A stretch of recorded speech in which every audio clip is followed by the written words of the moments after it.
Assalamualaikum warahmatullahi wabarakatuh. Perkenalkan, nama saya Adira Pratama Nur Fajri. NPM saya 2418111005. Di sini saya akan mempresentasikan artikel saya yang berjudul Penerapan Pembelajaran Dasar-Dasar AutoCAD dalam Desain Teknik Elektro. Yang pertama itu ada pendahuluan. Pendahuluan meliputi latar belakang. Dalam dunia teknik elektro, proses desain merupakan salah satu tahapan yang sangat penting untuk memastikan sistem atau perangkat yang dirancang dapat berfungsi dengan tujuannya. Desain yang baik membutuhkan ketelitian, akurasi, dan efisien, terutama ketika berhadapan langsung dengan skema rangkaian listrik, tata letak panel, dan sistem distribusi daya. Untuk mencapai hal ini, pengguna perangkat lunak desain berbasis komputer menjadi sebuah keharusan. Salah satu perangkat lunak yang sering digunakan dan sangat populer yaitu AutoCAD. Kemudian ada tujuan. Tujuannya untuk memberikan gambaran mengenai penerapan AutoCAD dalam desain teknik elektro, khususnya bagi para pemula atau yang mau belajar tentang AutoCAD. Melalui penjelasan fitur dasar, langkah-langkah praktis dalam pembuatan desain, hingga penerapan simbol-simbol teknik elektro, diharapkan pembaca dapat memahami manfaat dan kemampuannya dalam mendesain AutoCAD dapat meningkat. Dengan menguasai AutoCAD, para pemula dapat lebih percaya diri dalam menyelesaikan suatu proyek dan mempersiapkan diri untuk tantangan yang lebih kompleks di masa depan. Selanjutnya ada metode. Artikel ini menggunakan pendekatan deskriptif untuk memberikan panduan praktis kepada pemula dalam memanfaatkan AutoCAD untuk desain teknik elektro. Langkah-langkah awal melibatkan identifikasi kebutuhan mendasar penggunaan baru, seperti pemahaman antarmuka, perintah dasar, dan penggunaan alat gambar dua dimensi. Kemudian diuraikan langkah-langkah sistematis dalam pembuatan skema rangkaian listrik, mulai dari menyusun layout awal, menambah simbol-simbol standar teknik elektro, hingga mengatur lapisan atau layer untuk memisahkan komponen desain.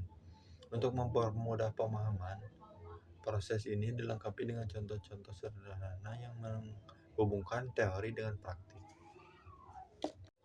Pembahasan melalui panduan yang disusun secara bertahap, pemula mampu mengenal AutoCAD dengan baik, mulai dari toolbar, workspace, hingga perintah-perintah dasar seperti line, circle, trim, dan layer. Dengan latihan yang konsisten, mereka dapat membuat skema rangkaian listrik sederhana, melibatkan simbol-simbol standar, dan mengatur tata letak dengan rapi. Berikut ini beberapa perintah-perintah dasar AutoCAD beserta fungsinya. Kemudian ada perintah-perintah dasar atau toolbar yang harus dipelajari dan dipahami oleh para pemula atau yang mau belajar tentang AutoCAD. Di sini ada beberapa toolbar atau perintah-perintah dasar yang harus dipahami, seperti erase, copy, mirror, offset, array, move, dan juga rotate, dan beberapa perintah-perintah lainnya. Namun sebelum melangkah lebih jauh, alangkah baiknya para pemula atau yang mau belajar tentang AutoCAD itu bisa mulai dari menghafal perintah-perintah dasar ini. Kemudian ada simbol-simbol elektrikal yang biasanya digunakan di dalam AutoCAD dalam membuat suatu denah rumah yang di dalamnya terdapat instalasi listrik.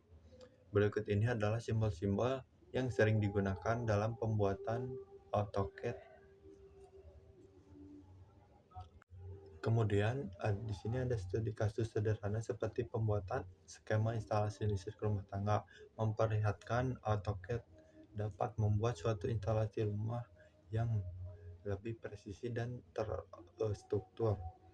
Dan penggunaan fitur lapisan atau layer memungkinkan pemisahan antara elemen utama seperti kabel, perangkat, dan teks yang bisa dipisahkan, sehingga desain lebih terstruktur. Selain itu, pustaka simbol teknik elektro yang tersedia di AutoCAD mempercepat proses desain dan memastikan standar yang digunakan sesuai dengan praktik industri. Dan yang terakhir ada simpulan. Penggunaan AutoCAD dalam desain teknik elektro memberikan kemudahan bagi pemula dalam menciptakan desain yang akurat, terorganisir, dan efisien dengan memanfaatkan fitur-fitur dasar seperti pembuatan gambar dua dimensi, pengelolaan layer, dan akses ke pustaka simbol teknik elektro. Pengguna dapat mengerjakan berbagai jenis proyek, mulai dari diagram rangkaian listrik hingga perancangan tata letak panel. Meskipun pada awalnya merasa terasa menantang untuk memahami antara muka dan perintah-perintah AutoCAD, pendekatan pembelajaran terhadap yang dilengkapi dengan studi kasus sederhana telah terbukti efektif membantu pemula menguasai software ini. Untuk meningkatkan keterampilan diperlukan latihan yang rutin serta penerapan pada proyek-proyek yang nyata. AutoCAD menjadi alat penting bagi siapapun dalam mempersiapkan diri untuk menghadapi tantangan yang lebih kompleks di bidang teknik elektro. Mungkin itu saja yang bisa saya sampaikan. Terima kasih. Assalamualaikum warahmatullahi wabarakatuh.